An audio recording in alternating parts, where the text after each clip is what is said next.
Being underestimated was Captain Iona Kerr's favorite part of the job. It was a perk, a little bonus prize for being born a soft-skinned bipedal primate on a forgotten world of the galaxy's unfashionable western spiral arm. The constant low-grade condensation was the universe's way of handling you a stacked deck and then being genuinely surprised when you played your hand. The hangar of the Coalition flagship, the Vanguard, felt vast and judgmental. The recycled air tasted of sterilized metal, and the low resonating clicks from the Kelsier Honor Guard were the only sound.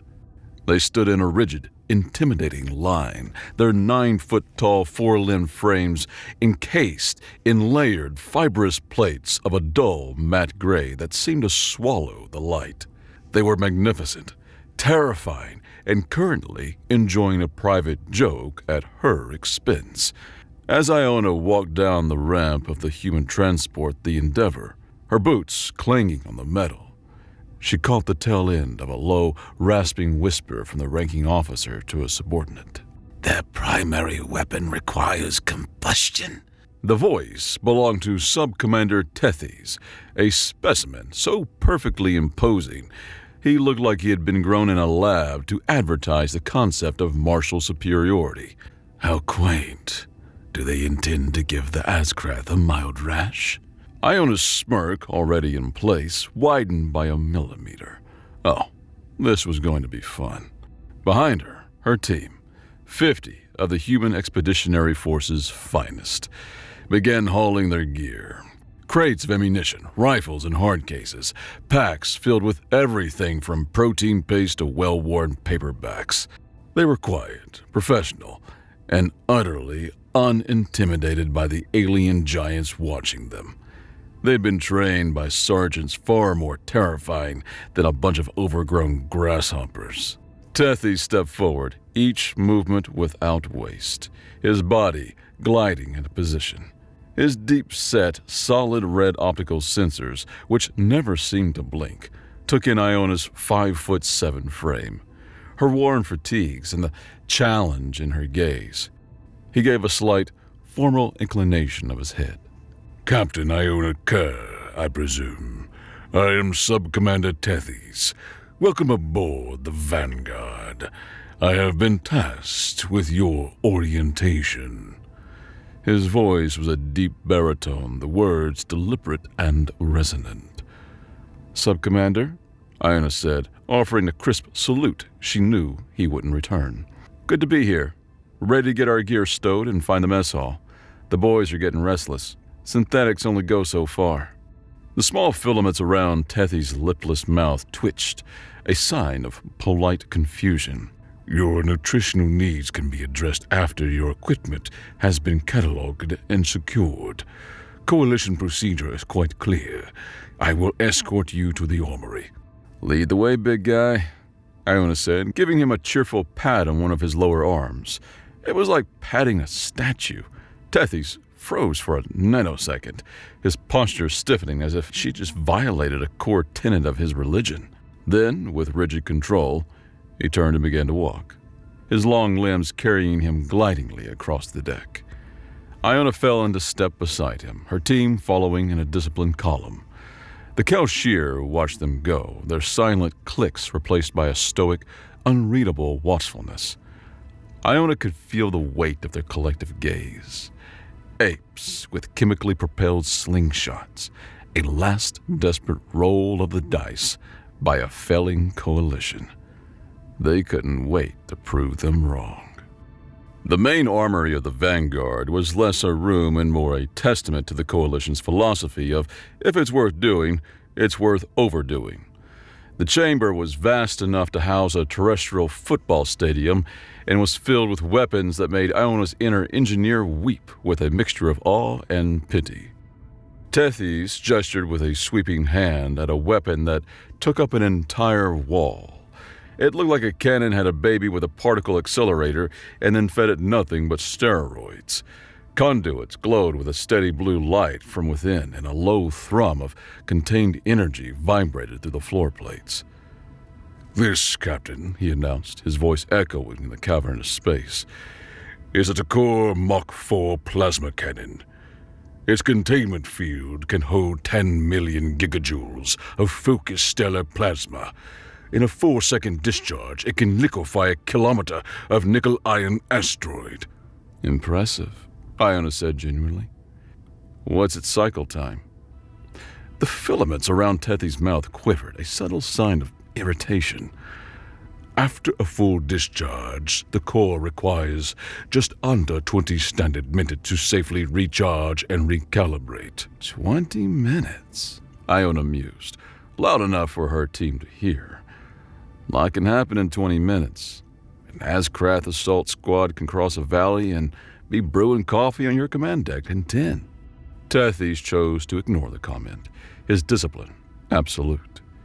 He led her past rows of towering sonic resonators, racks of laser repeaters that looked like captured starship engines, and a particularly nasty-looking device labeled Graviton Shear. It was all magnificent. It was all high energy, and against the Azkrath, it was all utterly, heartbreakingly useless. He finally stopped at a small, conspicuously empty section of a wall near the service entrance. A few storage racks had been hastily welded into place. It was clearly an afterthought. You may store your equipment here, he said, the slight hesitation before equipment dripping with condescension. Iona's team began to uncase their gear, the movement swift and without waste. They stacked crates of ammunition and set their rifles in the racks. Their largest anti-material rifle looked like a child's toy next to the Takor cannon. Their standard-issue carbine seemed positively microscopic. Tethys pointed a long, sharp finger at a carbine. And these are your primary contributions. Iona's XO, a grizzled man named Harker, slammed a magazine into his rifle with a satisfying clack. 5.56 millimeter, full metal jacket. 30 rounds per mag, reliable as gravity. Tethys' gaze drifted over the neatly arranged weapons. He catalogued them with a detached air that failed to hide his profound disappointment. He was looking at a museum exhibit, not an arsenal. Iona unholstered her heavily customized sidearm. It was sleek and polymer-framed, compact and deadly. She had nicknamed it the can opener. "This one," she said, patting its side with affection. "It's for special occasions. Don't worry, big guy. You'll know it when you see it." Tethys stared at the tiny weapon, then back at her. His solid red optical sensors betrayed no understanding of the joke. Indeed. When you have concluded your unpacking, you may report to the mess. Follow the blue-lit corridor. He turned and strode away, leaving the humans alone in their sad little corner of the magnificent, useless armory. Harker looked at Iona. Well, that went well. "Exactly how I expected," Iona said, her grin returning in full force. "He hasn't seen the fireworks yet." Dr. Gareth Adair was a man in love with physics. To him, the universe wasn't a cold, empty expanse. It was a beautiful, elegant machine governed by rules you could understand if you just understood the equations. And right now, he was trying to explain that to a room full of people who looked like they'd rather be undergoing root canal surgery without anesthetic. The Coalition Command was a grim affair. Seated around a massive holographic display table were the highest-ranking officers of the fleet, the stoic Kelshir, a trio of gruff-tusked Urton admirals who looked like they were hewn from rock, a fluctuating energy-based delegate from the Lumina Concord, and a dozen other species, all of them wearing the same expression of weary despair. Adair, standing at a podium, gestured enthusiastically at a complex holographic model of laminated plating. You see, the Azkrath armor's biomechanical structure is a work of genius. I'll grant them that. It's designed to diffuse energy, A plasma boat hits here. He tapped the model, and a simulated energy blast splashed harmlessly across its surface. And the impact is spread across the entire plate instantaneously. It's like trying to punch water. The energy has nowhere to concentrate, no single point of failure to exploit. He beamed as if it was the most exciting news in the world. But that's the key. It's all surface strength. It has incredible tensile and thermal resistance, but it's brittle. It has catastrophic internal shear vulnerability. It's critically susceptible to high-mass, high-velocity kinetic shocks. Admiral Borask, the lead Urton, leaned forward, his heavy jowls resting on his fist. He looked like a walrus that had just been told his favorite patch of ice had melted. Doctor, He grumbled, his voice a low rumble. you are the 5th new species. This rotation to promise us a miracle weapon based on your quaint planetary physics. The Phasians claim their focused sound waves would shatter the armor. The Decor swore their plasma would subliminate it. All of them were wrong. But it's different, Adair insisted, his cheerfulness unwavering. They were still using energy. They were playing the Azcraft's game. We're not. We're introducing a different kind of force. A kinetic shockwave doesn't spread out like energy. It travels through the material. The plating is so rigid, it can't flex to absorb the impact. It just shatters. Borask sighed, a sound like rocks tumbling in a chute. Dr. Adair, we appreciate your enthusiasm. We truly do. We are fighting a war, not funding a science fair. Your forces have been reviewed. He tapped a control on his console. Captain Kerr's unit is assigned to Sector 94 Delta, patrol duty, standard reconnaissance. You will report any Azcraft movements to command and await support from a primary battle group. In the back of the room, Iona's hands clenched into fist. Patrol duty. They were being sent to the galactic equivalent of a traffic cop post on a deserted highway. Admiral, with all due respect, she began, stepping forward. Captain, Borask cut her off, his voice hardening.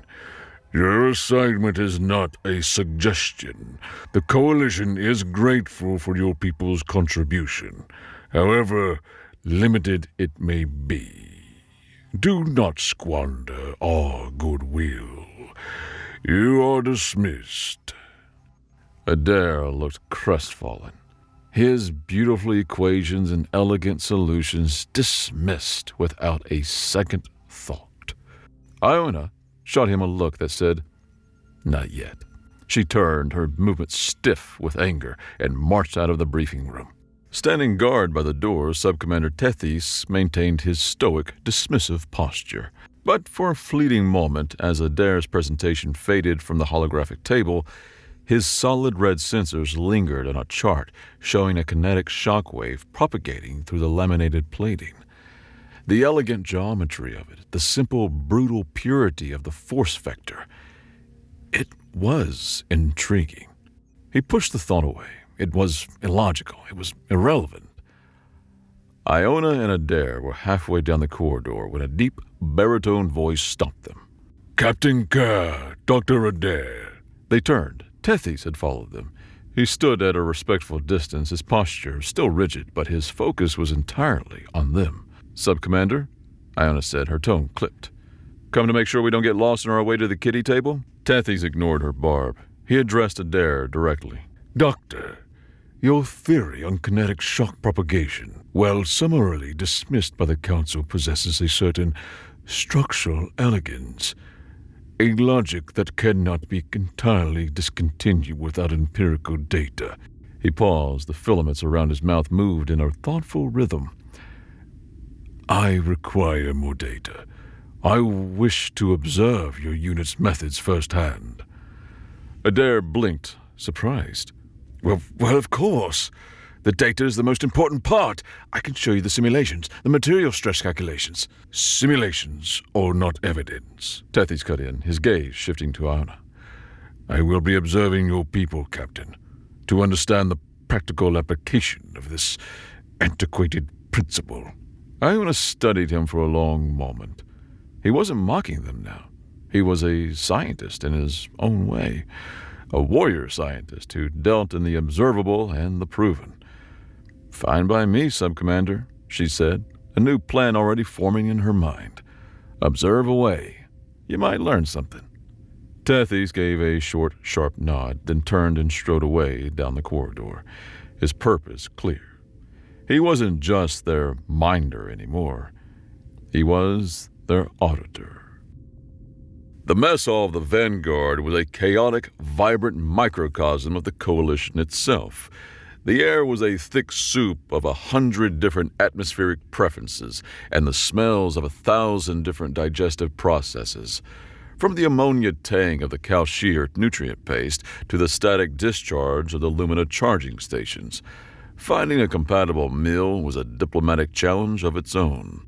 Iona and her team had claimed a corner, grimly working their way through blocks of human-issue protein paste that tasted vaguely of chicken-flavored cardboard. The mood was foul. In the corner of her eye, Iona saw Tethys enter the mess, retrieve a container of the Calshir's vicious gray nutrient paste, and take a position at a standing terminal, where he had a clear view of the human contingent. He was making no secret of his observation. Their pity party was interrupted by a loud, squawking laugh from a nearby table. A group of toroid pilots, feathered beings with sharp beaks and 2 sets of arms, were gesturing in their direction. The loudest of them, a flashy pilot named Chirax with crest feathers that shifted from blue to violet as he moved, leaned back on his stool. "Did you see them?" Chirax chirped, his voice carrying easily across the din. "The primitives and their little spark sticks. I hear they make a loud bang. Maybe we can use them for ceremonial salutes when we surrender." His cronies cackled. Iona's jaw tightened. Harker put a steadying hand on her arm. "Let it go, Captain. They're not worth it." "The hell they aren't," Iona muttered, pushing her chair back. She strode over to the droid's table, her shadow falling across Chirax. He looked up, his 4 eyes blinking. Something we can help you with, ground dweller?" he asked, his tone mocking. "Yeah," Iona said, her voice dangerously calm. "I'm a little tired of your species' primary contribution to the war effort being loud, obnoxious noises. Though I guess it makes sense, coming from a glorified sonic cannon." Chirax's feathers ruffled in agitation. "My Star Screamer can peel the plating off a destroyer at 5 clicks. What can your little pea shooter do? Scuff the paint?" "Let's find out," Iona said, leaning in. "An unsanctioned test. Your cannon against one of my rifles. Aft firing range, after the second shift. We take a piece of scavenged Azkrath armor. First one to put a meaningful scratch on it wins." Chirax's beak opened in a wide, incredulous grin. "A meaningful scratch. And what, pray tell, is the wager for this ridiculous contest?" "A week of my protein paste rations," Iona said without hesitation. The droids howled with laughter. "You're on, human. It will be a pleasure to watch you fail, and I will enjoy your disgusting food bricks." Iona gave him a thin smile. "Don't count your chickens before their paste feathers." She turned and walked back to her table. Adair looked at her, aghast. "Iona, you can't. That's a flagrant violation of Coalition regulations." "So was getting sent to patrol duty when we have the key to this whole damn war." She shot back, her eyes blazing.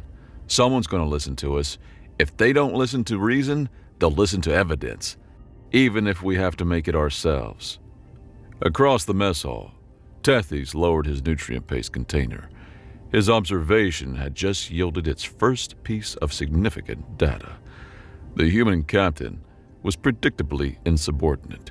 His duty compelled him to report and prevent this.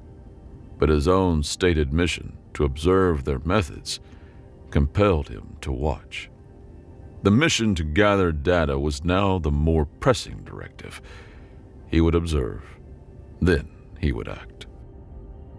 The aft firing range was a dead space after the second shift, a cavern of steel and silence, lit only by the dim red emergency lighting. A thick slab of Askrath armor, salvaged from a recent wreck, was mounted on a test stand. It was about 2 meters square, its surface a patch of utter blackness in the dim light. It looked inviolable. Chirac swaggered in, followed by his entourage, hauling a portable version of his ship's sonic cannon. It was still the size of a small engine block, humming with contained power.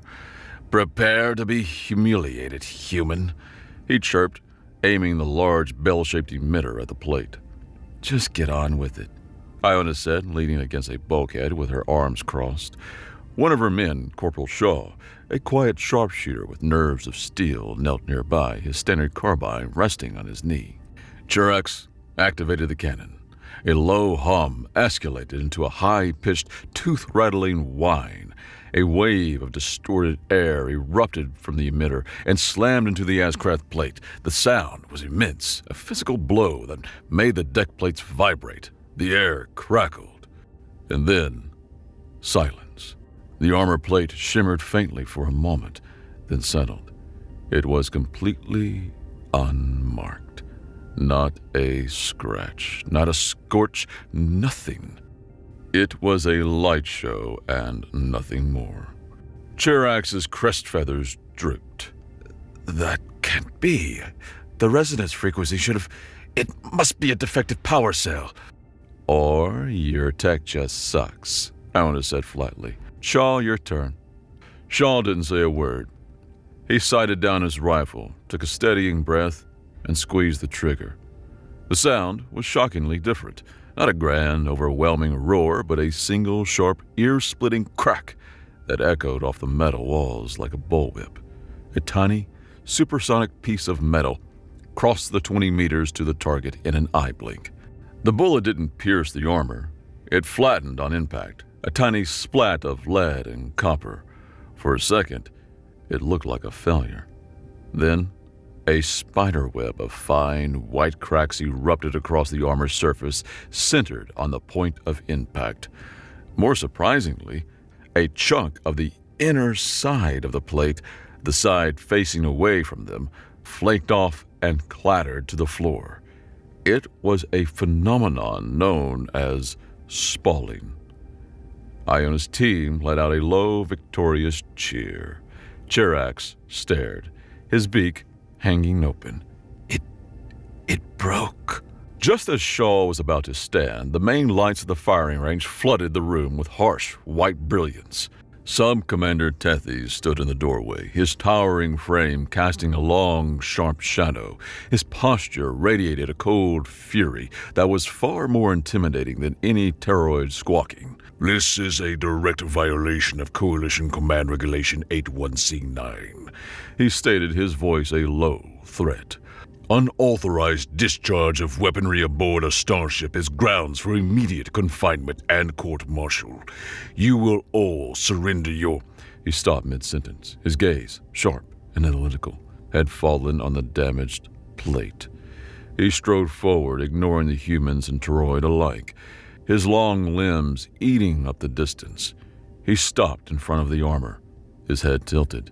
He reached out a hand and gently, almost reverently, ran a fingertip over the spiderweb of cracks. It made a soft, scraping sound. His entire demeanor shifted. The anger was gone, replaced by an intense, focused study of the damaged plate. Tethys' official report was a masterpiece of Kalshir understatement. It was dry, factual, and meticulously detailed the precise regulations Captain Kerr and her team had flagrantly violated. It listed every person present, the exact time of the incident, and the specific weapons discharged. Appended to the end of the 3-page report, almost as an afterthought, was a single high-resolution image of the Ascrath armor plate with a small red circle highlighting the spalling damage on the interior face. The report and its attached image landed on Admiral Borsak's desk like a small, dense grenade. High Command was furious. They were apologetic. A new species, barely in the coalition for a standard month, had disregarded direct orders and conducted an unsanctioned weapons test on the flagship of the entire fleet. It was an insult. It was insubordination of the highest order. But they were also desperate, and that single, undeniable image of a cracked, spalled piece of unbreakable Ascrath armor was a siren song they couldn't ignore. A formal public demonstration was ordered. It was framed as a final evaluation, but everyone knew what it really was: a trial. The humans had to prove beyond any shadow of a doubt that their claim was real. If they succeeded, they might just save the coalition.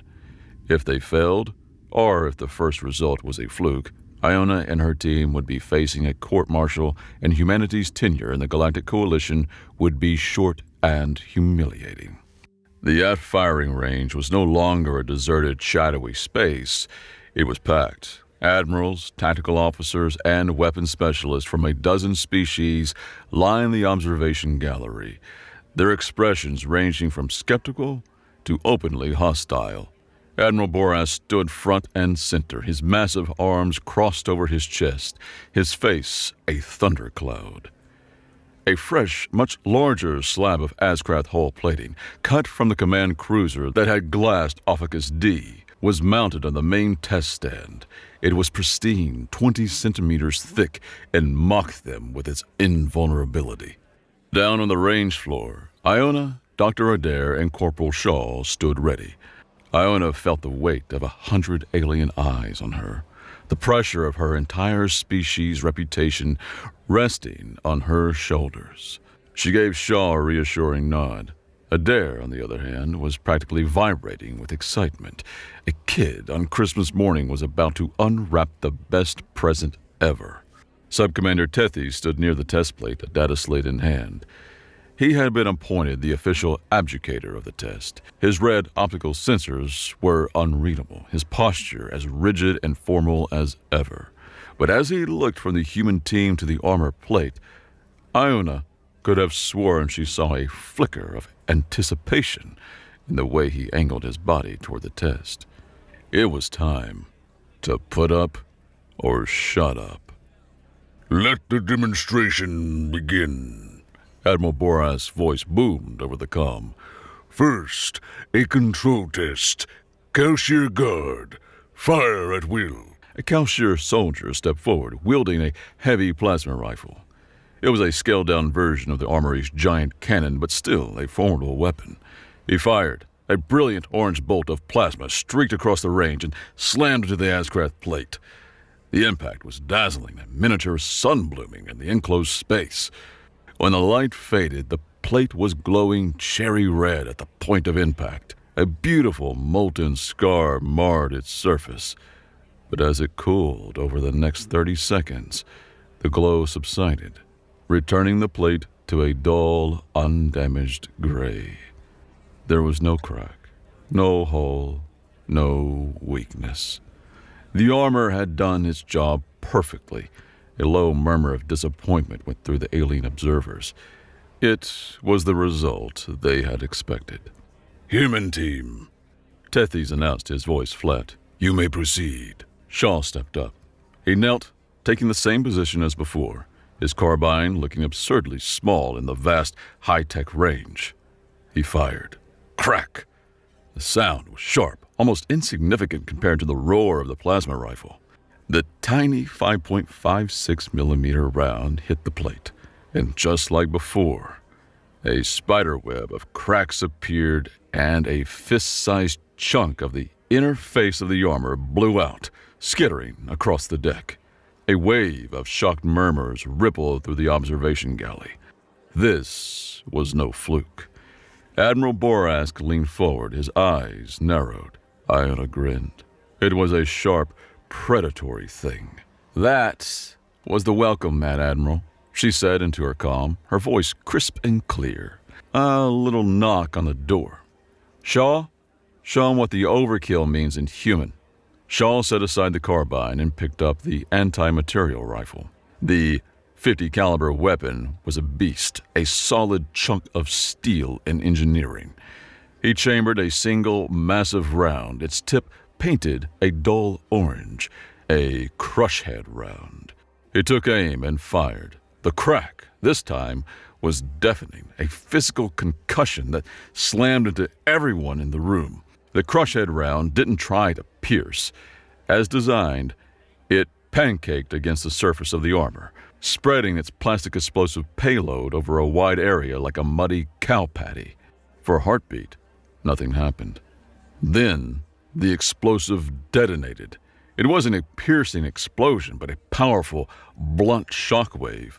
The entire back face of the armor plate blew inward with a deafening roar, spraying a massive cone of shrapnel across the back of the range.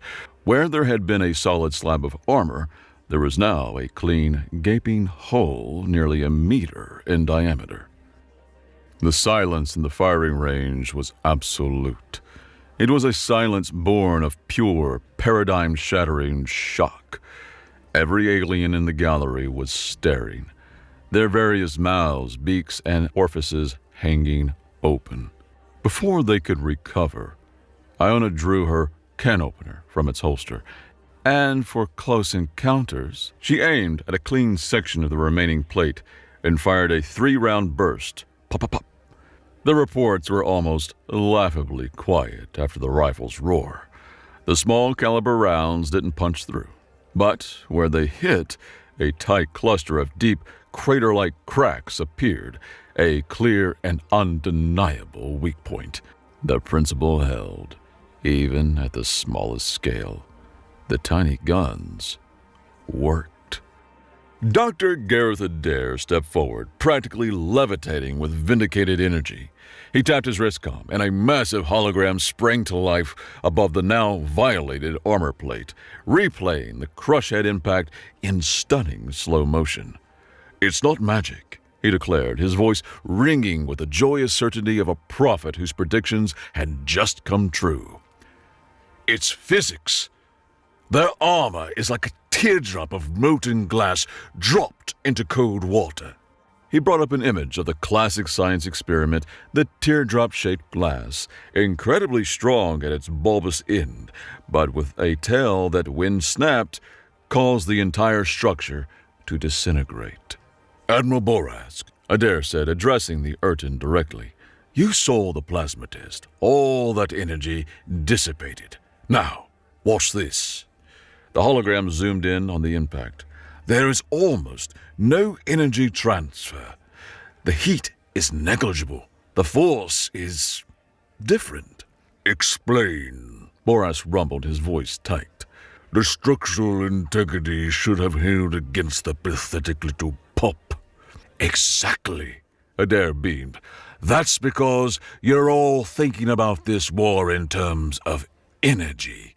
For 10,000 years, the only existential threat the Azkrath have faced has been high-energy warfare from other advanced races. So they perfected their armor against it. They optimized to 100% of thermal and energy diffusion, sacrificing all other resistances. It's the pinnacle of over-specialization." The hologram slowed, the shockwave rippling through the plating. "The crush-head round doesn't just transfer energy, it transfers vibration, a specific, brutal frequency. The armor is a marvel of surface tension, but because of that, it has colossal internal stress. The chemical bonds are stretched to their absolute limit. We aren't piercing it, we're tricking it into destroying itself. The spalling you see is the armor becoming its own shrapnel." A Takor captain from the gallery spoke, her voice a series of melodic chimes translated by the ship's computer. "But this implies a weakness so fundamental. They travel the stars. They must encounter kinetic impacts, micrometeoroids. And the navigational deflectors handle those perfectly fine, Adair countered. But deflectors can be overwhelmed, and in a ground war against a foe that has completely abandoned energy weapons for hypervelocity rocks, is a context they never conceived. A cultural, biological, and technological blind spot. They solved a different equation. We just changed the test. Tethys, who had been silent, finally spoke. He lowered his data slate. The proof is in the whole, Admiral, he said. His voice, when he spoke, had lost all its earlier condescension. It was the sound of a convert. He looked at the gaping maw in the Azkrath plate, then at Iona. The filaments around his mouth quivered in a complex series of movements that Iona was beginning to decipher. It wasn't confusion or disapproval anymore. It was conviction. The second War Council meeting was nothing like the first. The atmosphere wasn't weary, it was electric. The scent of despair had been replaced by the tang of possibility. The humans have identified a systemic, species-wide vulnerability in Azkrath technology. Subcommander Tethys' voice, now a powerful instrument of advocacy, filled the chamber. He stood not as a guard, but as a presenter beside the holographic tank. Their methods are unorthodox, their tools deceptively small, but their results are undeniable. The Azkrath are not invincible. Admiral Borask nodded, his grim expression now one of intense focus. We've seen a demonstration, but a hole in a plate is not a victory in a war. What are you proposing, Captain Kerr? All eyes turned to Iona. She stepped forward, calm and collected. She tapped the console, and the map zoomed in on the Talos Reach, a key strategic choke point currently under Azkrath control. The old way is to pound the mountain until it crumbles, she said, her voice steady. That doesn't work. We've been trying to win a fist fight with an opponent who's wearing brass knuckles. It's time to stop punching and start thinking. The Azkrath CNC bunker for the entire sector is located deep inside the mountain. She pointed to a peak on the map. It's shielded against energy signatures, orbital bombardment, everything you can throw at it, but it still has to breathe. She zoomed in on the schematic, highlighting small, insignificant-looking thermal exhaust ports. We don't need to level the mountain. We just need to get one small team inside. We go in quiet, low tech, under their sensor threshold. We get to the bunker's organic core, and we plant a charge. Not a big one, just a few shaped charges with crush head principles. We'll give the bunker a fatal case of internal bleeding. An Urtan captain scoffed. Infiltrate the most heavily defended fortress in the sector? Their hunter mechs patrol every canyon. We've lost entire armored columns trying to get within 100 clicks of that mountain. Your armored columns run on fusion cores that light up Azkrath sensors like a supernova, Iona countered instantly. My team runs on protein paste. They'll be looking for a battleship. We'll be the ants they don't even see. Give me my team, and I'll decapitate their command structure in 12 hours. The plan hung in the air, audacious and insane. It was Tethys who stepped forward again. Admiral, if I may. He manipulated the holographic tank. The map of Talos Pass expanded, showing coalition fleet dispositions on the perimeter. The captain's plan, while high risk, is not a lone gamble. It is the key that unlocks a broader strategy. He highlighted two massive coalition battle groups, the First and Third Fleets, currently holding a defensive line. These fleets are bleeding ships every day in a battle of attrition they cannot win. But if Captain Kerr is successful, the Azkrath fleet in this sector will be momentarily headless. Their command network will be severed for a period of approximately 30 to 45 minutes. Their ships will revert to localized command, and their coordination will shatter. He drew lines of attack on the map.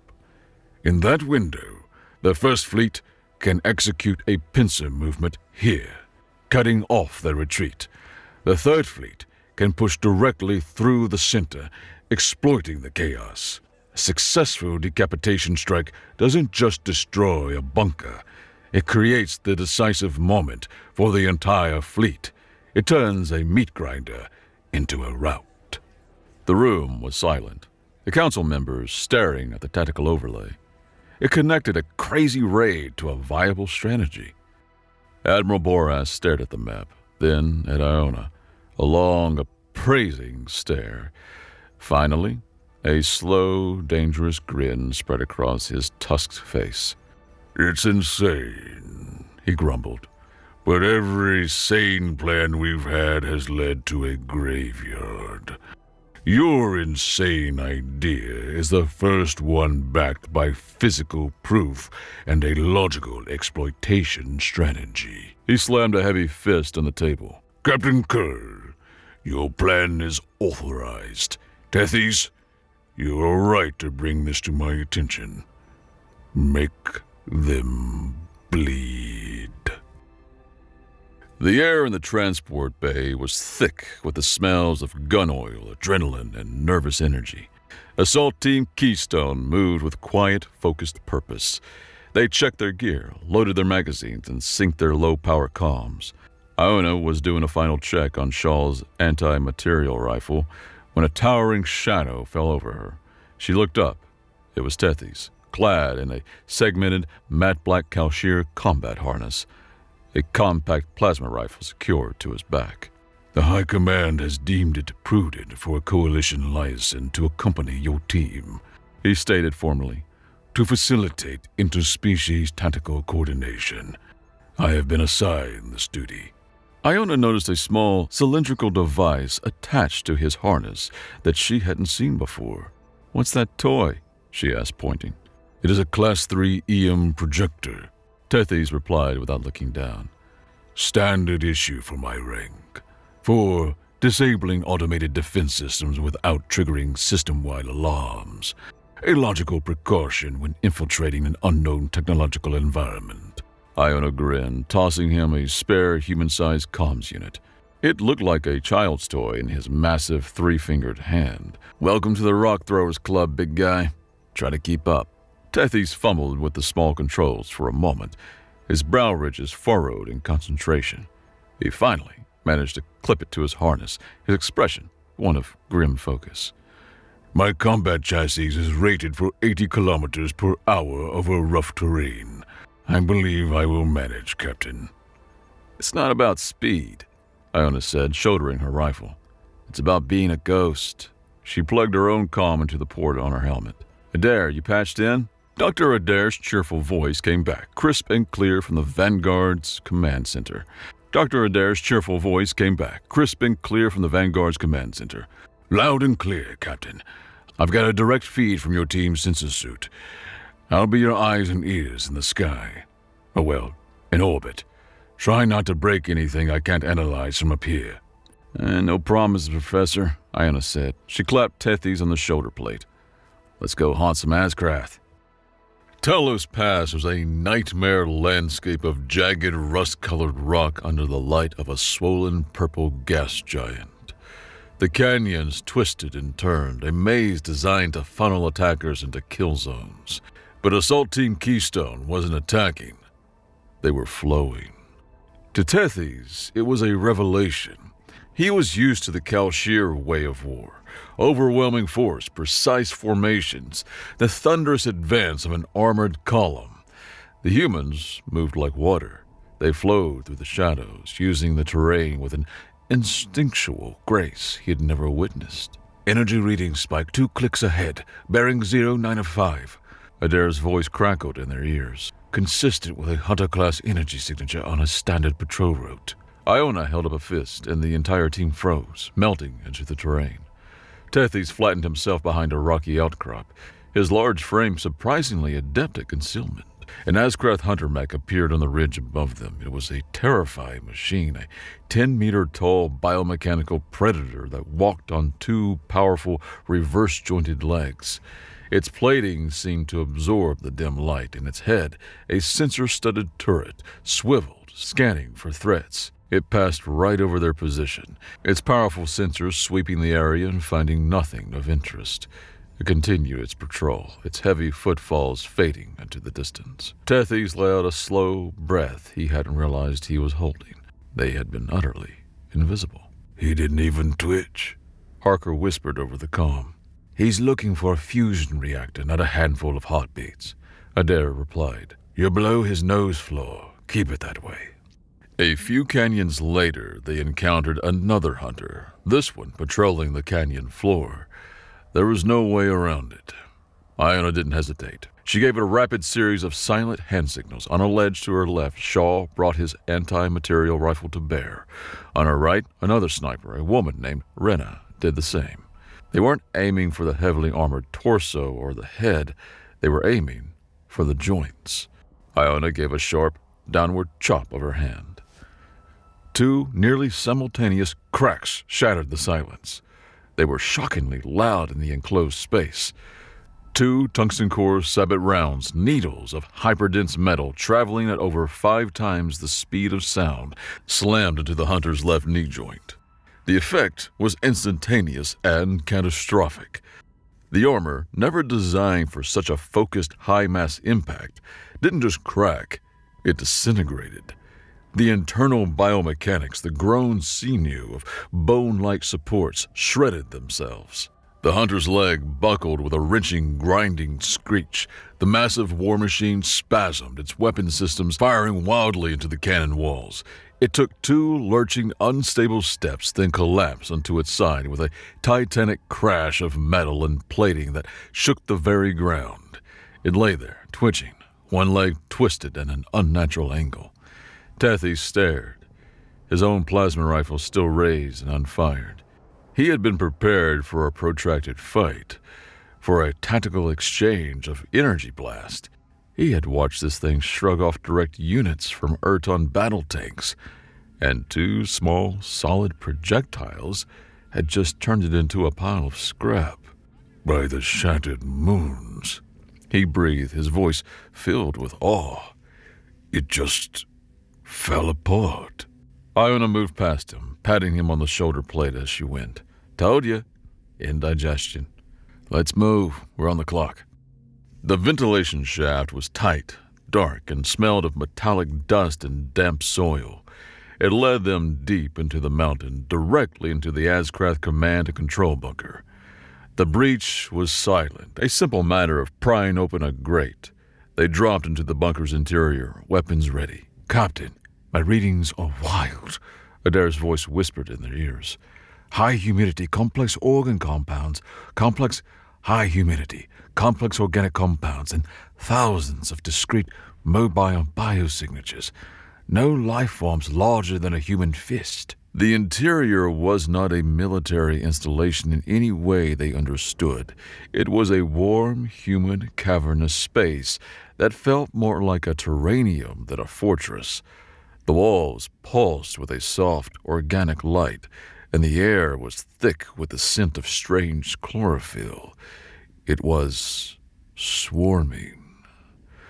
Thousands upon thousands of beetle-sized biomechanical constructs skittered across the floors, walls, and ceiling. They were the bunker's crew, its maintenance staff, its very immune system, and they had detected an infection. The swarm converged, a flowing carpet of black, clicking bodies. They're ignoring me, Tethys reported, his Kelshir energy signature apparently not registering as a primary threat. They are focusing on your chemical-based power packs. The tiny serrated mouths of the constructs began chewing at their gear. Sparks flew as they bit into wiring. They're on the demo pack, Shaw yelled, wrestling the primary explosive charge away as a cluster of the things chewed through his outer casing. The detonator wiring is severed. Cover him! Iona ordered, firing her rifle into the mass. The bullets tore through them, but it was like shooting at a river. For every one she killed, 100 more took its place. The swarm began crawling up their legs. This is not a viable tactical solution. Tethys boomed, battling a wave of them with his rifle stock. Working on it. Shaw grunted, his fingers frantically working inside the demo pack's panel, trying to splice the delicate wires while creatures swarmed over his gloves. Almost there. Damn it. Another one's through. Iona, their shells have a high metallic content. Adair's voice cut through the chaos. The network. It's a hive intelligence, but it's hardwired. That was the key. Tethys saw the sparks from Shaw's frantic repairs, heard Adair's analysis. They are conductive, he shouted. He ripped the Class 3 EM projector from his harness. He slammed the activator. A silent, invisible pulse of electromagnetic energy washed through the chamber. The effect on the swarm was immediate and total.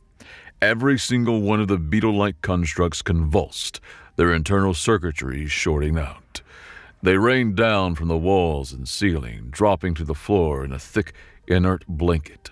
A beat of stunned silence. That pulse was a raw discharge at maximum yield, Tethys announced, his voice urgent. The projector is fried, and the effect may not be permanent. Estimate 60 seconds until they can reboot their primary functions. Shaw, now! Iona yelled. Done! Shaw shouted, slamming the panel on the charge shut. It's armed. Plant it and go! Go! The team scrambled, slapping the charge onto the bunker's pulsating organic core. They set the timer for 2 minutes and sprinted back the way they came, leaving the now twitching carpet of constructs behind them. On the bridge of his flagship, the Hegemony, High Sovereign Malachor watched his empire crumble in real time. The tactical display, once a serene map of glorious conquest, was now a cascade of red alerts and broken data streams. The Talos front had gone dark. His command signals were unanswered. His hunter battalions were reporting catastrophic structural failures, one after another, falling like diseased cattle. His tactical officer, a lesser Ashcraft caste with quivering antennae, displayed a fragmented image from a dying hunter's sensor feed, a tiny, almost invisible flash of light from a canyon wall, followed by its own system diagnostic screaming about an unscheduled leg disassembly. Report! Malachor roared, his voice a biological boom that vibrated through the bridge. What pathogen infects our sacred halls?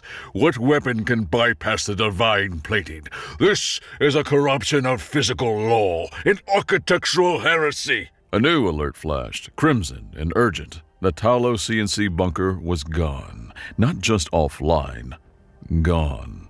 An internal explosion of impossible force, and now the coalition fleets, the ones that had been cowering for months, were surging forward, a coordinated, perfectly timed attack. It was as if they knew. It was blasphemy. The coalition fleet rounded the now headless Ashcraft forces. It was a massacre.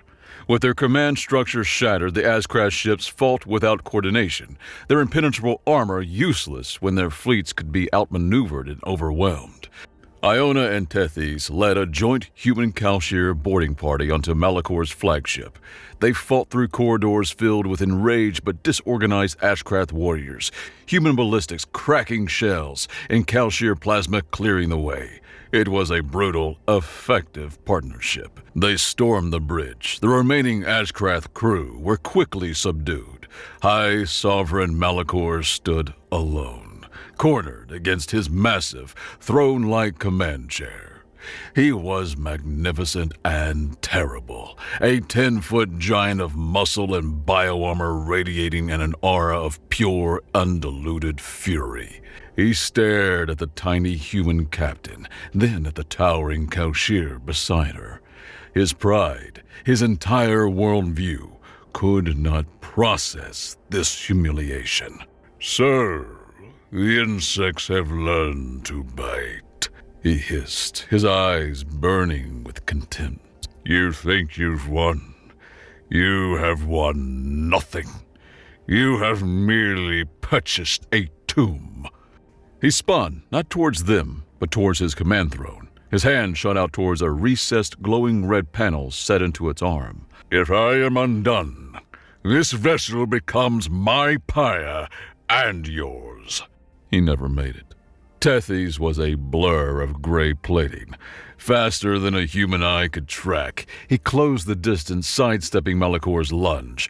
It wasn't a clumsy blow, but a single, precise strike with the edge of his hand to a nerve cluster at the base of the Sovereign's thick neck. A move of pure Kalshir martial arts designed to induce total systemic paralysis. Malikor's system seized. His lunge faltered, his outstretched hand falling inches from the panel. He collapsed to the deck, his massive body hitting the floor with a heavy thud. He was paralyzed but conscious, his eyes wide with shock and utter humiliation. From the floor, helpless, he glared up at the two warriors standing over him. You. He rasped, his voice a weak gargle. How? Your energy weapons are useless.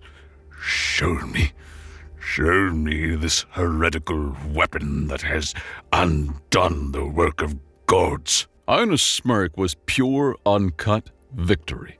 They looked down at the fallen sovereign, the architect of 1,000 genocides, now helpless on the floor of his own bridge. She ejected the magazine from her can-opener sidearm with a flick of her thumb. It clattered to the deck. She reached in and thumbed out a single, unspent round. She held it up between her thumb and forefinger, pinching it for the paralyzed sovereign to see. It was a 5.7 by 28 millimeter round, a tiny, brass-cased cylinder with a small copper-jacketed slug at its tip. It looked absurdly, comically small. The instrument of an empire's downfall. It's called science, sweetheart, Iona said, her voice dripping with irony. A moment later, Dr. Adair's cheerful voice cut in over the boarding party's open comm channel, broadcasting across the bridge for all to hear. And gravity. Don't forget gravity, Captain. It does most of the heavy lifting, really. It's all just applied Newtonian mechanics when you get right down to it. Malikor stared at the tiny bullet, the insignificant little piece of metal that represented his utter and complete humiliation. His eyes burned with a hatred so pure it was almost a physical force, but he could not move a muscle as coalition soldiers moved in to cuff him. The mess hall of the Vanguard was pandemonium. It was a joyous, chaotic riot. Species that wouldn't normally share the same atmosphere were clanking mugs and glasses, slapping each other on the back or the closest equivalent appendage, and attempting to sing their various species' victory anthems all at once. The humans were at the center of it all, being hoisted on shoulders, offered drinks that smoked and bubbled, and generally being treated like the conquering heroes they were. In a quieter corner of the observation deck, overlooking the celebration, Iona was nursing a bottle of suspiciously potent toroid liquor she'd won off Churax. A tall shadow fell over her. Tethys stood there, his posture relaxed for the first time she'd ever seen him. He was holding Corporal Shaw's 50 caliber anti-material rifle, but it was different now. Kalshir artisans had been at work. The rifle's stock and barrel, once plain, functional steel, were now meticulously engraved with glowing geometric patterns of Kalshir design. The patterns depicted the Battle of Talos Pass, small human figures moving through canyons, a hunter mech collapsing, the final assault on the CNC bunker. It was no longer just a tool of war. It was a work of art, a story told in metal and light. Our engineers and artists studied it, Tethys said, his deep voice filled with a genuine admiration that resonated more than any formal commendation. They cannot replicate its elegant simplicity, the precise chemistry of the propellant, the metallurgy of the projectile. It is a testament to a path we never walked, a mastery of physical sciences born from limitations we never had. He offered the heavy rifle to her, holding it with a reverence usually reserved for sacred relics. We have much to learn from you. Please accept this. An honored weapon for an honored warrior. Iona took the rifle. It was heavy in her hands, a perfect fusion of brutal human function and elegant Kelshir art. She ran a thumb over the glowing engravings, a slow grin spreading across her face. "Wow, you guys really went to town on this," she said, hefting it to her shoulder and sighting down the barrel at a distant nebula. "You do know its primary function is making loud noises and breaking things, right?" She raised her bottle. 2 tiny guns. Tethys picked up a glass of viscous, shimmering blue fluid from a nearby console. He raised it, the gesture slow and deliberate. And 2 big ideas, he rumbled. They clinked their respective containers. Iona's rough glass bottle against Tethys' delicate, fluted glass.